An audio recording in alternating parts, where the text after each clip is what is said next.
지난 주일에 우리가 살펴본 말씀은 남왕국의 그 아사왕의 통치 후반부고,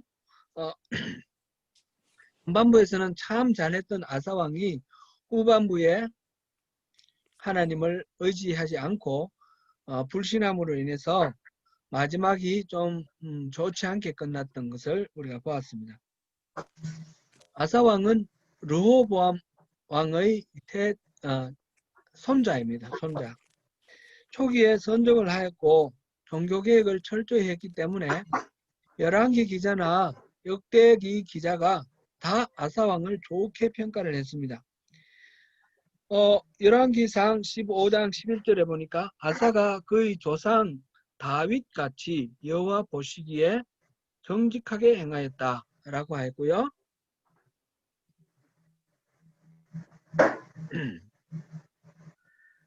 그리고 또 15장 14절에서는 아사의 마음이 일평생 여호와 앞에 온전하였다라고 평가하였습니다. 역대기 기자도 역대하 14장 2절에서 아사가 그의 하나님 여호와 보시기에 선과 정의를 행하였다라고 평가하고 있습니다. 구스 사람 세라가 100만 대군을 이끌고 침략해 왔을 때에 원하건대 사람이 주를 이기지 못하게 하옵소서 이렇게 기도를 했죠. 역대하 14장 11절 말씀 우리 지난주에 우리가 봤는데요. 그래서 하나님이 구스의 군대를 물리쳐 주었습니다. 그러나 아사는 하나님과의 친밀함을 잃어버리고 이스라엘의 바사 왕이 공격해 왔을 때에 하나님을 의지하지 않고 아람 왕 베나닷에게 뇌물을 주고 동맹을 맺어서 이스라엘군을 물리치게 하였습니다. 겉으로 보기에는 평화가 성취된 것 같은데 하나님의 계획과는 어긋났습니다. 그래서 하나님이 선견자 하나님을 보내서 이 행동을 이제 질책을 하셨는데, 그러나 아사 왕은 도리어 이 하나님 선견자를 감옥에 넣어버렸습니다. 그리고 백성들을 학대하였다 그랬습니다. 뿐만 아니라 말년에 발병이 걸렸는데 병을 하나님께 구하지 아니하고 의원에게만 구했다 했습니다. 지난주 설교 제목을 끝까지 잘하지 좀 이렇게 제가 올렸었는데, 아사왕을 생각할 때마다 살아계신 하나님의 어마어마한 은혜를 입고도 그렇게 말년에 자기 잘난 줄 알고 하나님을 떠나서 그렇게 너무너무 아쉽습니다. 오늘은 이러한 왕들, 하나님 마음에 차지 못하는 그런 왕들을 바라보시면서 그래도 끝까지 포기하지 아니하시는, 그리고 일하시는 하나님에 대해서 우리가 한번 함께 살펴보겠습니다. 제가 오늘 설교 본문을 지금 최근에 와서 설교 본문을 열왕기와 역대기에서 번갈아 가면서 찾아서 정하고 있습니다. 같은 시대 같은 왕의 이야기인데 좀 다른 관점에서 그렇게 접근하기 때문에 각별한 의미가 있습니다. 오늘 제가 설교할 본문은 엘리야 선지자 이야기입니다. 그런데 이 이야기는 역대기에는 나오지 않습니다. 열왕기라는 책 제목은 히브리 원문 성경의 책 제목 멜라킴 왕들이라는 것에서 나왔습니다. 지난번에 한번 말씀드린 대로 이 열왕기에는 분열 왕국의 북왕국의 20명, 남왕국의 20명, 도합 40명의 왕들이 등장하고 있습니다. 그런데 이 열왕기에는 왕이 아니면서 마치 주인공처럼 등장하는 인물들이 있습니다. 바로 선지자들입니다. 그들은 하나님의 사람 또는 하나님의 종, 선지자, 선견자 등의 이름으로 등장하며 왕들과 백성들에게 하나님의 뜻을 전합니다. 하나님의 말씀을 선포하는 이들의 사역은 당시 그 국가와 사회의 리더십을 이루는 사람들과는 늘 이렇게 충돌을 하고 긴장과 갈등의 관계에 놓여 있습니다. 여로보암에게 나라를 떼어주고 왕으로 삼겠다고 했던 사람이 아히야 선지자가 있고요. 여로보암이 왕이 된 후에 베델에서 황금 송아지를 만들어 놓고 거기에 제단에 제사할 때에 그것을 책망하는 무명의 선지자, 하나님의 사람이 있었습니다. 그 여로보암이 왕이 되겠다 했던 아히야 왕은 여로보암의 아들이 죽는 것도 예언하였습니다. 지난주에 보았던 아사 왕이 그 구스 100만 대군을 이겼을 때에 오데스의 아들 아사랴 선지자가 하나님의 영에 가득해서 말씀을 전했다 하는 부분을 보았습니다. 이 아사랴의 재촉으로 이 아사 왕은 2차 종교개혁을 하지요. 2차 종교개혁을 하고 평화를 이루고 있다가 나중에 하나님을 의지하지 않고 아람 왕을 의지한 것에 대해서 또 질책하러 나타나는 선지자가 있었습니다. 하나니 선지자 아사 왕은 그를 감옥에 넣었습니다.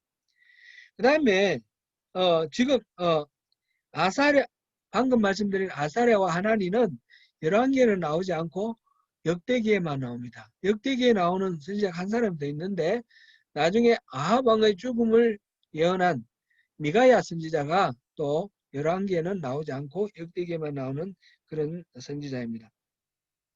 그러나 남북조 시대의 선지자로서 단연 눈에 띄는 선지자야 두 사람이 있죠. 엘리야와 엘리사가 있습니다. 엘리야와 엘리사 이야기는 열왕기 상하 전체의 3분의 1에 해당되는 그런 분량을 차지하고 있습니다. 이들의 엘리야와 엘리사 이야기를 보면 열왕기는 틀림없이 왕의 전기를 기록한 것은 아니구나 하는 것을 알게 됩니다. 하나님은 이 예언자들을 통해서 이스라엘에게 교훈을 주시고 기적과 이사 그런 것들을 통해서 구원을 베풀어 주시면서 하나님은 계속해서 이스라엘을 통치하고 다스리고 계셨던 것입니다. 열왕기의 맨 마지막에 포로로 잡혀갔던 여호야긴 왕이 석방되는 기사가 나옵니다. 이스라엘이나 유다나 우상을 숭배하고 여호와 하나님을 불신하여 하나님을 버림에 따라서 왕국이 다 멸망하고 백성들은 흩어지고 포로로 끌려갔습니다. 완전히 두 왕국이 다 멸망하고 끝장난 것 같습니다. 그러나 마지막 부분에 여호야긴 왕이 석방되는 것을 통해서 그래서 왕의 대접을 받는 것을 통해서 하나님은 다윗에게 약속하신 그 약속을 잊지 아니하시고 계시다는 사실을 보여줍니다. 오늘은 엘리야 이야기를 볼 텐데요. 엘리야는 북왕국 이스라엘에서 사역하였으며 그 당시 왕은 아합 왕입니다. 전에도 말씀드린 대로 북왕국에서는 잦은 정변이 일어나고 왕들의 통치 기간이 짧았습니다.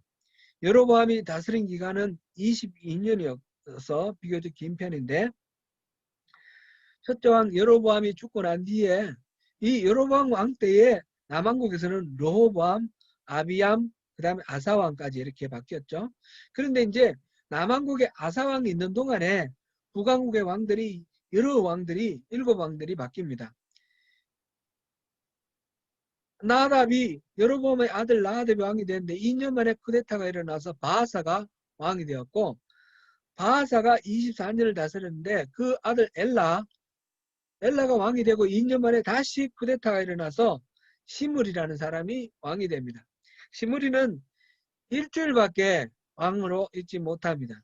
그의 부하들이 다시 쿠데타를 일으켰는데 오므리와 디본입니다. 이 두 사람이 다 각각 왕이 되었습니다. 오므리와 디브니가 전쟁을 해서 나중에 오므리가 통일을 하고 오므리 왕조를 열었습니다. 오므리가 12년을 다스리고 아들 아합이 왕위를 계승합니다. 지난주에 제가 좀 망설이다가 건너간 그런 이야기가 하나 있는데 그것을 말씀드리는 게 좋을 것 같습니다. 역대기에 보면 아사왕 36년에 남한국 아사왕 36년에 북한국 바하사가 공격을 했다라고 그렇게 나와 있습니다. 이때 하나님을 의존하지 않고 아람왕을 의존한 아사왕이 선지자 하나님을 통해서 책망받는 그런 이야기들이 있었죠.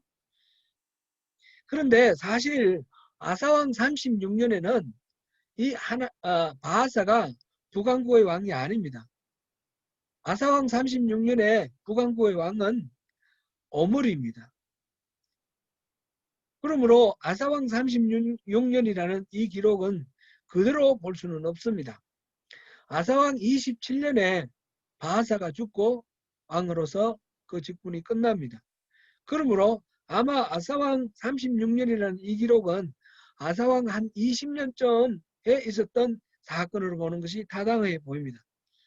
아사왕 초기 종교개혁으로 한 10년간 평화가 있었고 구스의 침략을 받았는데 잘 하나님을 의지해서 막았고 그 다음에 오데스의 아들 아사랴의 그 권고로 2차 종교개혁을 하고 너무너무 하나님의 말씀을 사모하고 하나님 뜻 안에서 살고자 하는 그 아사왕과 백성들을 갸륵하게 여기셔서 하나님은 그들에게 평화를 주었습니다. 역대하 15장 12절 보니까 마음을 다하고 목숨을 다하여 조상들의 하나님 여호와를 찾기로 언약하였다. 그렇게 되어 있고 온 유다 백성이 뜻을 다하여 여호와를 찾았으므로 하나님도 그들을 만나 주셨고 다방에 평안을 주셨다. 이게 15장 15절 말씀입니다. 이렇게 종교개혁과 평화의 시간 이런 것까지 감안을 하면 한 10년, 10년 이렇게 나누는 게 좋을 것 같아요. 그런데 두 번째 이 10년간의 평화 기간에 이 아사왕은 하나님을 잊어버렸습니다. 하나님과의 관계가 멀어지고 말았습니다. 그래서 하나님의 책망을 받았는데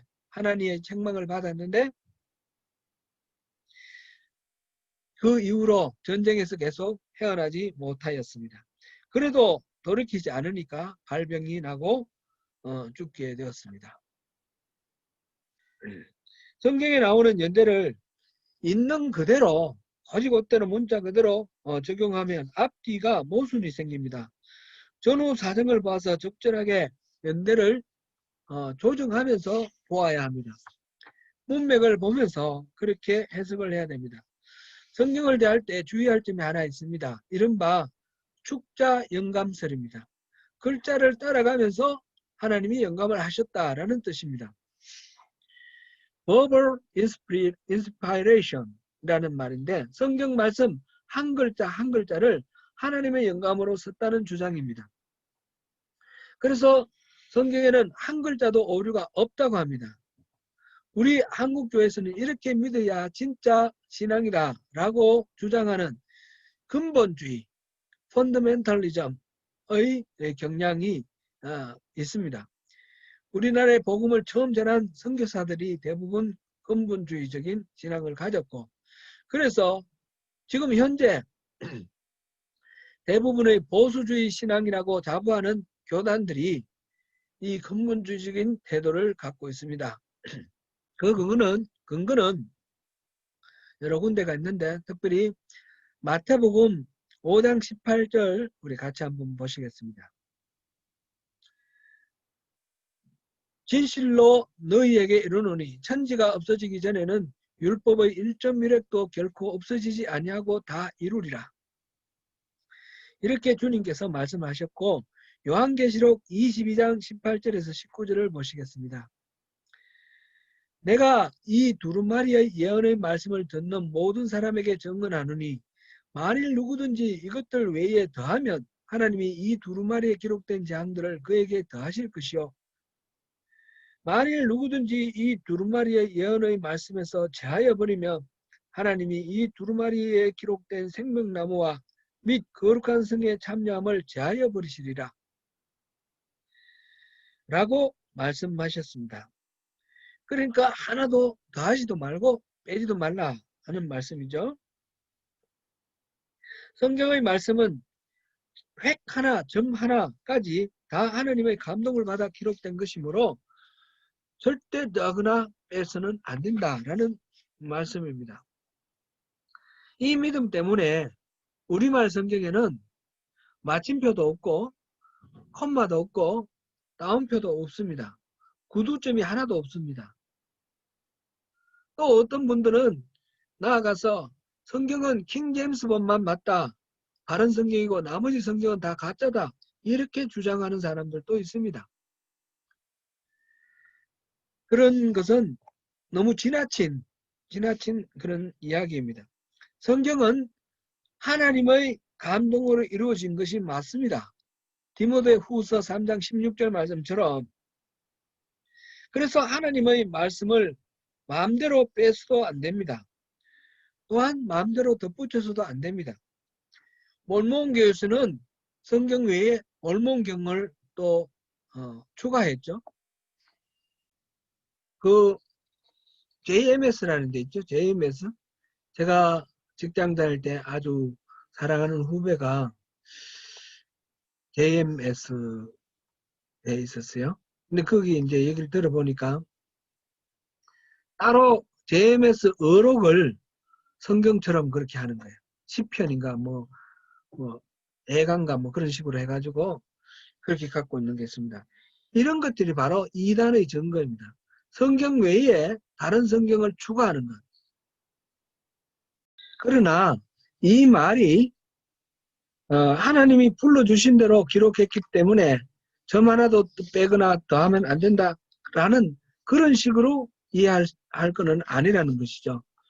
분명히 하나님이 감동을 주셨지만 그 감동은 기록하는 사람이 자기 나름대로의 수준에 맞게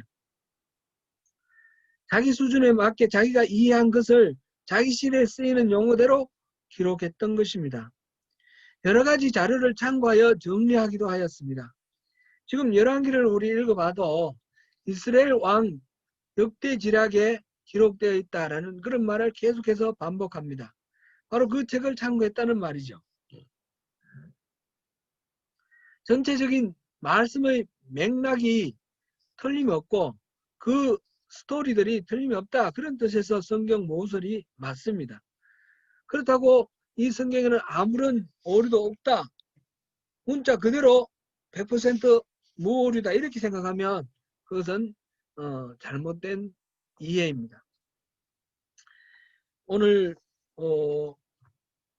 말씀하고 직접적인 관계는 아니지만 우리가 꼭 알아야 되는 그런 내용이기 때문에 오늘 말씀을 드렸습니다. 다시 이야기로 돌아가겠습니다. 아합이 북왕국 이스라엘의 왕이 되어 사마리아에서 22년을 다스립니다.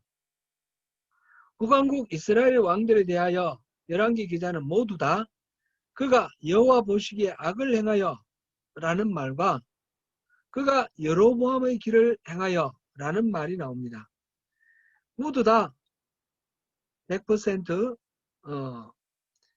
하나님의 기준에 맞지 않는 그런 왕들입니다.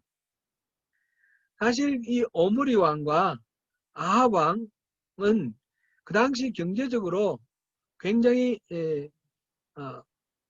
부강한 그런 나라를 만들었습니다. 오므리 왕은 당시 수도였던 디르사에서 사마리아로 도읍을 옮기고 사마리아 성을 건축하였습니다. 열왕기상 16장 24절 말씀입니다. 또 오므리가 영토를 넓혀서 당시 모압 땅을 지배하였다는 사실이 1868년에 발견된 비석에 기록되어 있는 것이 밝혀졌습니다. 또 그 아들 아합 왕, 북왕국에서 가장 나쁜 왕이라고 하는 이 아합 왕도 아버지의 뒤를 이어서 나라를 경제적으로 군사적으로 부강하게 만들었습니다. 시돈 왕 엣바알의 딸 이세벨을 아내로 맞아들였습니다. 1993년에 발견된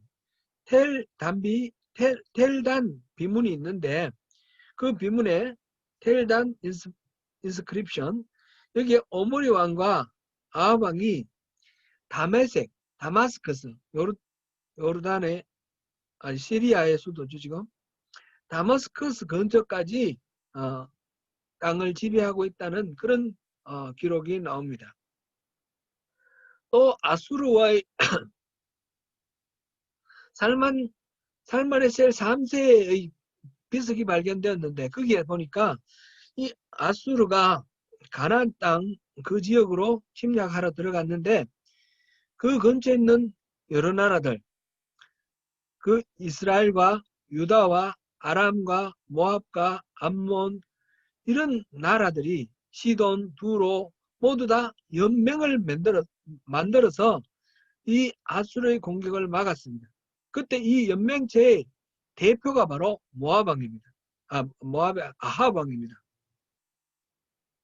그만큼 아합 왕은 주변에 강한 영향력을 가지고 있는 그런 왕이었고 경제적으로도 그 무역로를 시돈과 두로 이쪽으로 연결해서 그 경략 결혼을 통해서 이세벨과 결혼하면서 부강함을 누리고 있었던 것입니다. 그런데 성경에서는 그런 내용이 하나도 없지요. 아무런 말도 하지 않았습니다. 오히려 성경의 평가는 이렇습니다. 열왕기상 16장 30절 말씀입니다. 열왕기상 16장 30절 같이 읽어봅니다. 오므리의 아들 아합이 그의 이전의 모든 사람보다 여호와 보시기에 악을 더욱 행하여 이러한 평가는 사마리아의 바알 신전을 건축하는 등 우상 숭배가 극심했기 때문입니다. 따라서 이스라엘의 진정한 왕이신 하나님께서는 하나님의 사자인 예언자들을 통해서 배교한 왕들을 대신해서 이스라엘을 직접 통치하셨습니다. 엘리야는 아합 왕에게 하나님이 말씀하신 대로 수년 동안 비가 오지 않을 것이다 라고 말하였습니다. 그리고 3년째 되는 어느 날 하나님의 말씀에 따라 왕을 만나러 갑니다. 왕을 만난 엘리야는 바알의 선지자 450명과 아세라의 선지자 400명을 갈멜산으로 모아라 라고 하나님의 명령을 전합니다. 그리고 백성들에게도 더 이상 여호와와 바알 둘 사이에 머뭇거리지 말라. 진짜 하나님 편을 따르라 라고 말을 합니다. 열왕기상 18장 21절 말씀입니다. 이에 백성들은 아무 대답도 하지 못했다 그랬습니다. 확신이 없는 것이죠. 드디어 엘리야와 우상의 선지자들 사이에 경합이 벌어집니다. 엘리야가 제안한 대로 송아지를 잡아서 단 위에 올려놓고 각자의 신을 불러서 불로 응답하는 신이 하나님임을 인정하자고 제안하고 온 백성들이 동의합니다. 사실 이 경합은 바알이 셌냐 하나님이 셌냐라는 그런 대결이 아닙니다. 바알이 하나님이냐 여호와가 하나님이냐 하는 대결입니다. 바알을 숭배하는 사람들도 자기들은 하나님을 섬긴다 이렇게 생각했다는 것입니다. 먼저 바알의 선지자들이 아침부터 낮까지 바알의 이름을 불렀는데 아무런 규칙이 없습니다. 그래서 제단 주위에 뛰놀며 하는 그 바알을 부릅니다. 정오에 이르러서 엘리야가 조롱하며 말합니다. 큰 소리로 부르라. 그는 신인적 묵상하고 있는지 혹은 잠깐 나갔는지 혹은 그가 길을 걷고 있는지 혹은 잠이 들어서 깨워야 할 것인지 이렇게 조롱을 합니다. 열왕기상 18장 27절 말씀입니다. 그들은 더 큰 소리로 부르고 칼과 창으로 자기 몸을 찔러 피를 내기도 합니다. 그렇게 정오가 지나고 미친 듯이 떠들어 저녁 소재 드리는 시간이 되었으나 아무런 응답도 없습니다. 이었고 엘리야는 모든 백성들에게 가까이 오라고 이러고 자기는 무너진 여호와의 제단을 수축합니다. 이스라엘 지파의 수요를 따라서 12개의 돌을 취하고 그것으로 단을 만들고 그 단 위에 제단을 쌓고 제단을 돌아가며 도랑을 만들었습니다. 제단 위에 나무를 버려놓고 송아지의 각을 떠서 그 위에 올려놓았습니다. 그리고 통 넷에 물 가득 채워서 갖고 오라 그래서 그 통 넷을 다 제단 위에 붓습니다. 이렇게 하기를 3번이나 반복합니다. 총 12통의 물을 부었다는 것이죠. 그래서 제단 위에는 물로 젖어 있고 그 주변의 도랑에 물이 가득합니다. 그리고 저녁 소재 드릴 때에 선지자 엘리야가 하나님께 부르짖어 간구합니다. 오늘 우리가 함께 보았던 본문 말씀 36절 37절입니다. 같이 읽어보겠습니다. 저녁 소재 드릴 때에 이르러 선지자 엘리야가 나아가서 말하되 아브라함과 이삭과 이스라엘의 하나님 여호와여 주께서 이스라엘 중에서 하나님이신 것과 내가 주의 종인 것과 내가 주의 말씀대로 이 모든 일을 행하는 것을 오늘 알게 하옵소서. 여호와여 내게 응답하소서. 내게 응답하옵소서. 이 백성에게 주 여호와는 하나님이신 것과 주는 그들의 마음을 되돌리키심을 알게 하옵소서. 아멘. 여호와가 하나님이라는 것을 보여달라는 거죠. 이때 여호와가 불을 내려주셨습니다. 그러자 백성들이 여호와가 바로 하나님이라는 것을 외쳤습니다. 본문 38절 39절입니다. 같이 읽습니다. 이에 여호와의 불이 내려서 번제물과 나무와 돌과 흙을 태우고 또 도랑의 물을 핥은지라. 모든 백성이 보고 엎드려 말하되 여호와 그는 하나님이시로다. 여호와 그는 하나님이시로다 하니. 아멘. 백성들은 엘리야의 지시대로 바알의 선지자들을 전부 잡아서 기손 시내로 내려가서 모두 죽였습니다. 누가 하나님인가를 분별해야 합니다. 모두 자기가 섬기는 신이 하나님이라고 말합니다. 그러나 진짜 하나님은 살아있는 하나님이시고 다른 하나님이라고 부르는 그 우상들은 살아있지가 않습니다. 열왕기 18장에서 엘리야가 바알을 부르는데 그 바알을 부르는 단어 거기에는 모두 다 정관사가 있습니다. 영어 번역에는 그렇게 나타나 있지 않는데 히브리 성경에는 모두 다 정관사 있습니다. 그래서 하바알, 영어로 쓰면 the 바알 이렇게 기록되어 있습니다.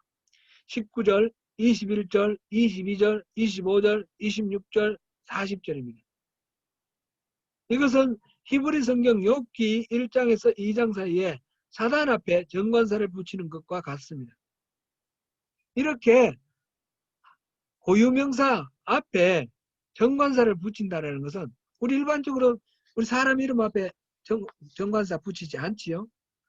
이 붙인다라는 것은 그 정관사가 한정하는 대상을 단순한 호칭으로 전환해서 이름이 있는 인격적 존재로 인정하지 아니하고 그저 어떤 사물 무엇이다 라고 지칭하는 대상으로 만들어 버리는 것입니다. 그것은 생명이 없는 사물에 불과하다 그런 뜻입니다. 열왕기 18장에서 말하고 있는 사실은 바알은 살아있는 신이 아니라는 사실입니다. 그래서 바알을 섬기는 선지자들이 자기들은 바알은 폭풍과 구름을 다스리는 신이다. 그렇게 말하고 바알을 잘 섬기면 비가 고르게 와서 그렇게 농사가 잘 된다. 이렇게 주장을 하는데 지금 이 경합에서 바알 신이 만약 나타난다면 그 폭풍과 비, 또 번개, 천둥 이거를 전부 관장하는 신이 바알이기 때문에 이 바알 신을 섬기는 쪽에 훨씬 더 유리한 그런 경쟁입니다. 그러나 비와 바람, 폭풍과 우레를 다스리는 신은 바알이 아닙니다. 하나님입니다. 여호와 하나님이 다스리십니다. 바알의 선지자들이 날뛰고 몸을 자해를 하고 소리 질러도 아무런 반응이 없었습니다. 왜 그렇습니까? 바알은 살아계신 하나님이 아니었기 때문입니다. 그저 그렇게 이름 붙인 무엇일 뿐입니다. 여호와 하나님은 살아계십니다. 그래서 응답을 하셨습니다. 8.15 광복절 행사를 기점으로 해서 우리 조국 대한민국의 코로나 사태가 급속히 확산하고 있습니다. 지극히 예민하여 잠깐의 접촉에도 쉽게 퍼지는 바이러스가 날림판에 바이러스가 걸리지 않게 해주겠다. 그리고 걸려도 낫게 해주겠다. 겁내지 말고 모여서 예배하라 라고 하는 그렇게 가르치는 신이 있다면 그 신이 하나님일까요? 아니면 바이러스는 신앙을 따지지 않으니 이런 전염병일 때는 조심해야 하고 이웃의 건강과 생명을 위해 방역당국의 지침을 잘 따르고 비대면으로 예배하라 라고 가르치는 그런 신이 진짜 하나님이실까요? 저 마찬가지로 여러분들도 이렇게 한국의 반지성적인 신앙으로 인해서 기독교가 많은 욕을 얻어먹고 있는 이 상황 때문에 스트레스를 많이 받으시는 줄 알기 때문에 그리고 우리가 이민사회에 살면서 뭐 어쩔 수도 없는 그런 상황이기 때문에 더 이상 말씀은 드리지 않고 이만 생략하겠습니다. 한국 교회의 반지성주의의 그 폐해 이것이 교회를 파국으로 이끌고 있는 이 현실을 위해서 우리가 이것을 안타까워하면서 우리가 기도해야 되겠습니다. 사랑하는 성도 여러분, 하나님은 바른 분별력을 가진 바른 믿음으로 전심으로 주의 얼굴을 찾고 하나님 주시는 능력으로 승리하시는 저와 여러분 되시기를 축원합니다.